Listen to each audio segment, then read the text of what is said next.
కేంద్రం తీసుకొస్తున్న విత్తన చట్టం వెనకాల బహుళజాతి కంపెనీల ఒత్తిడి ఉందని రైతు కమిషన్ చైర్మన్ కోదండరెడ్డి ఆరోపించారు.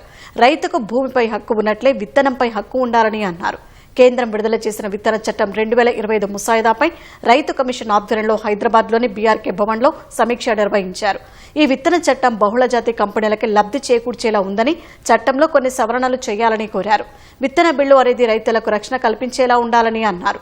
ఈ బిల్లును ఖరారు చేయడానికంటే ముందు ప్రభుత్వ పరిశోధనా సంస్థలతో సంప్రదింపులు జరపాలని ఆయన కేంద్ర మంత్రిత్వ శాఖను కోరారు.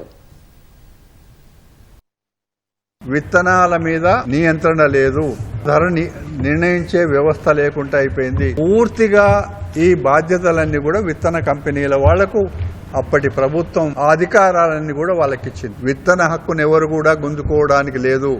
భూమి హక్కు ఏ విధంగా రైతుకుంటుందో అదే విధంగా విత్తన హక్కు కూడా శాశ్వతంగా ఉండాలి అనేది అగ్రికల్చర్ కమిషన్ భావన.